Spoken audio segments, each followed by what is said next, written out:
পরিবেশকে কাজে লাগিয়ে এই সুযোগে আবার নতুন করে যদি কোনো লুটতরাজ, চাঁদাবাজি, জবরদখল এগুলো করার পায়তারা করে, আপনারা রুখে দিবেন, আমরা আপনাদের পাশে আছি।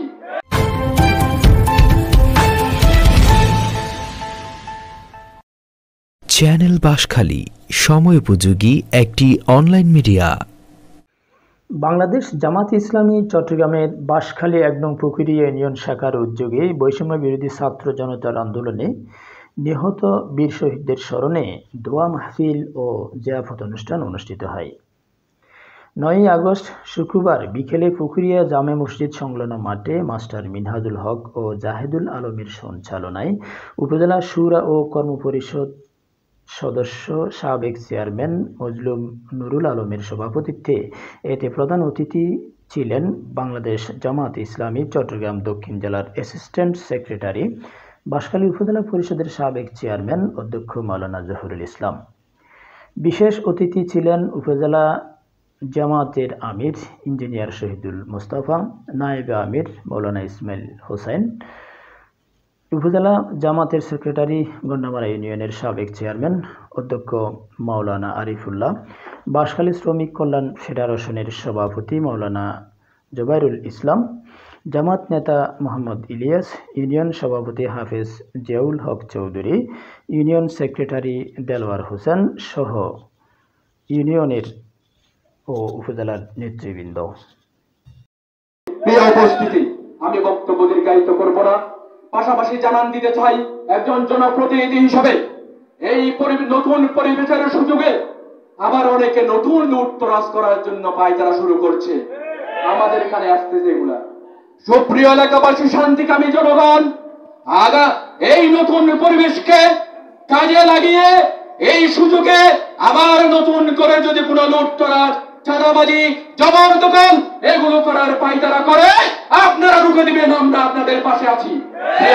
আল্লাহ তাআলা কোরআনে বলেছেন, কাযালিকাল আযাব লাআযাবুল আখিরাতি আকবার ওয়ালাউ কানু ইয়ালামুন।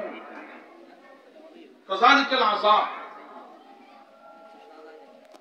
খোদাদ্রোহীদের আযাব এভাবেই হয়। ওনারা আল্লামা সাইদিকে দুনিয়া থেকে বিদায় করেছে, মাওলানা মতিউর রহমান নিজামীকে দুনিয়া থেকে ফাঁসি দিয়ে হত্যা করেছে, শহীদ করেছে। ওনারা শহীদ আব্দুল মাদ কাদের মোল্লাকে শহীদ করেছে। ওনারা হাজার হাজার ছাত্রকে, এদেশের মানুষকে হত্যা করেছে।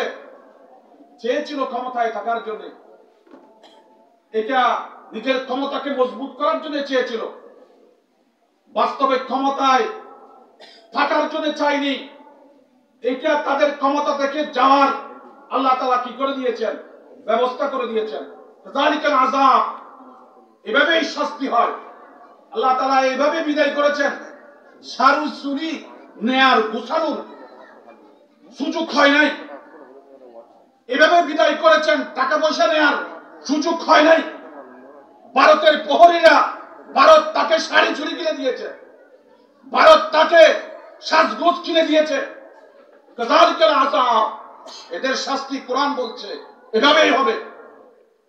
অতএব আজকে ওনারা আমাদের কাছ থেকে শৈলশালী জালেম শাসকরা, জালেম শাসকদের নিকৃষ্ট পরিচয় আল্লাহ তাআলা দুনিয়াতে করেন।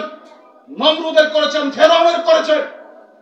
বাংলাদেশের নব্য ফেরাউন শেখ হাসিনারও আল্লাহ তাআলা দুনিয়াতে পরিণতি দেখিয়েছেন, আরো পরিণতি অপেক্ষা করছে। দেখেন কি হয় বাংলাদেশে, ওনার কি হয় দেখবেন। বাংলাদেশে ওনার সাঙ্গ ভাঙ্গদের কি শাস্তি হয়, দুনিয়াবে কি শাস্তি হয় দেখবেন। আজকে আমি আর বেশি কথা বলবো না, আমি একটি কথা ভাইদেরকে অনুরোধ করব। আল্লাহ তাআলা আমাদেরকে এই সংগ্রামে বিজয় দান করেছেন। সংগ্রামী মানুষের আদর্শ হচ্ছে বিশ্বনবী মুহাম্মদুর রাসূলুল্লাহ সাল্লাল্লাহু আলাইহি ওয়াসাল্লাম। মক্কা বিজয়ের দিন পয়গম্বর সাল্লাল্লাহু আলাইহি ওয়াসাল্লাম দাঁড়িয়ে বলেছিলেন, মান দাখালা ফি বাইতি আবি সুফিয়ান কানা আমিনা। যে ব্যক্তি আবি সুফিয়ানের ঘরে প্রবেশ করবে, বিশ্বনবী মক্কা বিজয়ের পর ঘোষণা দিলেন সে নিরাপদ। আবু সুফিয়ান সে যে উহুদের পয়গম্বরের বিরুদ্ধে নেতৃত্ব দিয়েছিলেন, বদরে নেতৃত্ব দিয়েছিলেন, খন্দকে নেতৃত্ব দিয়েছিলেন, সেই মহান শত্রুকে আল্লাহর পয়গম্বর জয় হওয়ার পর, মক্কা বিজয় হওয়ার পর ক্ষমা ঘোষণা করেছেন, লা তাসরিবা আলাইকুমুল ইয়াওম, আজকে তোমাদের উপর আমার কোনো প্রতিশোধ নেই, প্রতিশোধ নেই। রাসূলুল্লাহর এক সাহাবী বলেছিল, আলিয়ুমুল মারহামা, আল্লাহ রাসূল আজকে তো প্রতিশোধের দিন। পয়গম্বর বললেন, ইয়াউমুল মারহামা, আজকে হচ্ছে প্রতিশোধের দিন নয়, দয়ার দিন। এই দিন শুধু শুধু আবু সুফিয়ানকে ক্ষমা করেছেন এমনটি নয়, উহুদ যুদ্ধে পয়গম্বরের চাচা হামজার কলিজা চিবিয়ে চিবিয়ে যিনি খেয়েছিলেন হিন্দা, সেই হিন্দাকেও পয়গম্বর সাল্লাল্লাহু আলাইহি ইসলাম মক্কা বিজয়ের পর ক্ষমা করেছিলেন। এই জন্য আমাদের আমির ঘোষণা করেছেন, আমরা ক্ষমা করে দিয়েছি।